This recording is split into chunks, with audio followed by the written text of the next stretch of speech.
We've all heard knowledge is power. It's been used in movies, TV shows, real life speeches, you name it. I've heard it forever, but never fully understood it until I met a man in 2011. The story I'm about to tell you has absolutely nothing to do with silver and gold, but to me, it has everything to do with it. Let's get to the video. What's going on, guys? I'm Stateside. Welcome to my channel, and don't worry, I'm not trying to get you to like and subscribe, but if you have an unhealthy addiction to gold, silver, and numismatics as much as I do, then I promise you're in the right place. And as viewers, you don't get the recognition as you deserve, so I want to say thank you for taking the time out of your day to watch my content. Helps me out tremendously. With all that being said, let's roll it. So I'm going to tell you this story, and then I'm going to tell you how I took what I learned and put it to use with precious metals. Now, most of you may or may not know, I was a machine gunner in the Marines. And when I got to my station, I met my senior. A senior is someone who has, deployed before. They have experience. They pretty much just pass down their knowledge to you. They take questionable routes to toughen you up, and it's just to get you ready for the next upcoming deployment. And this is the time I met Lance Corporal O'Malley. Now, O'Malley was a hardened Iraq and Afghan vet, not the biggest man physically to intimidate you, but I soon learned as months to follow, he didn't need to be a big guy to scare me.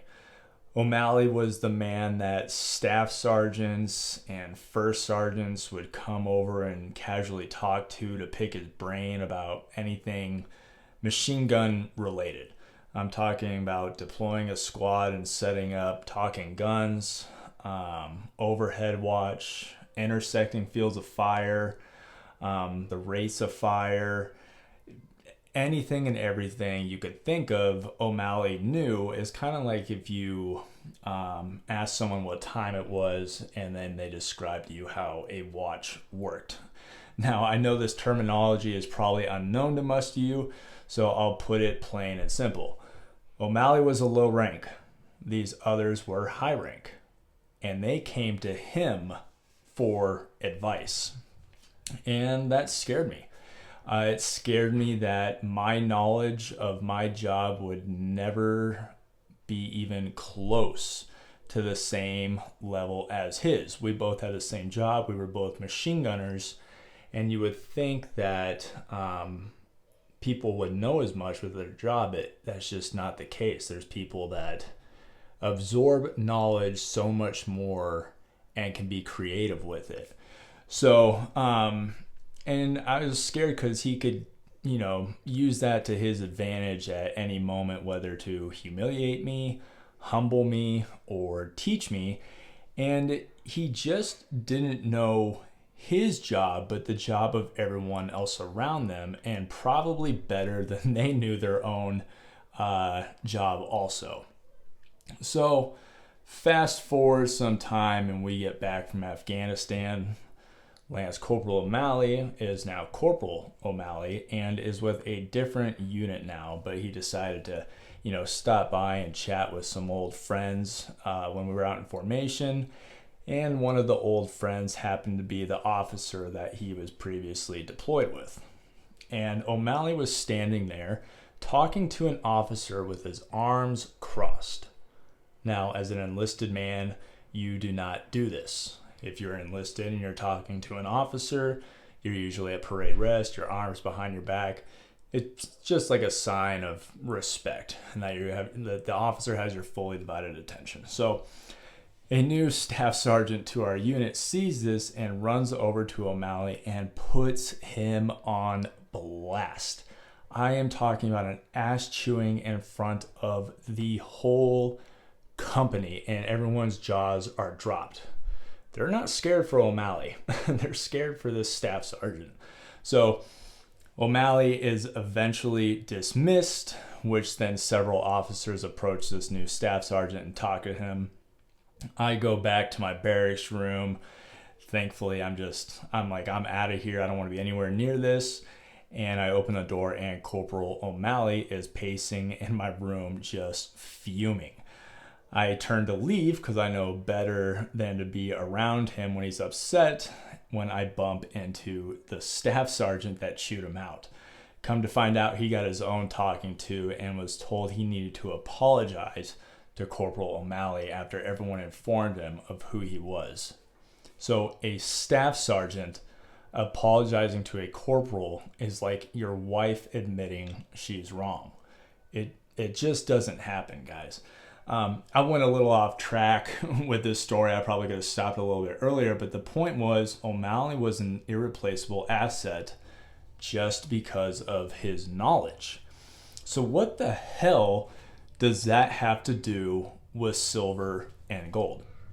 Well, I want to learn as much about precious metals as I can.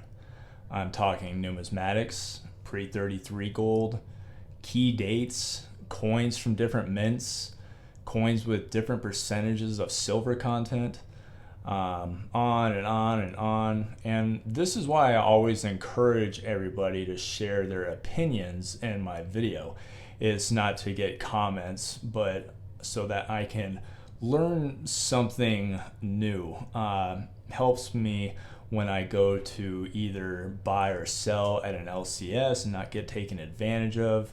Helps me pass on knowledge to new stackers to get their foot in the door and bring them in to this incredible hobby. So I know this sounds a lot like I, me, my, like it's all about me, but it's something everyone should do and widen your knowledge on something that, you know, we spend a lot of money on for our future.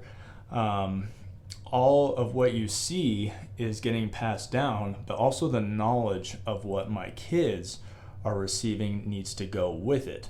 What's a coin? What's a round? What has extremely high premiums, and what should be sold first in a time of need? Someone that doesn't know anything about gold and silver isn't going to know anything until you teach them and pass on your knowledge to someone else. There's also things about spotting counterfeits and fakes. You need to know security features. So I go extremely in depth, and sometimes some of my videos I go a little too much.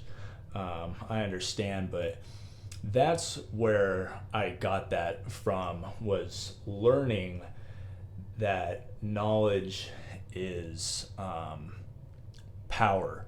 That's what it means to me, to have full and total confidence in what you are doing. And it doesn't matter if it's a local coin shop, if you're at a coin show, you might know something that these people there don't, and you can correct them if they are trying to sell or buy something from you. So knowledge is an amazing way to protect yourself, especially if you're dealing with such high value stuff. Even if you don't plan to sell, but it's getting passed down, then that knowledge needs to go with it. So that's all I have for today, guys. I hope you got something from this video, and I will see you in the next.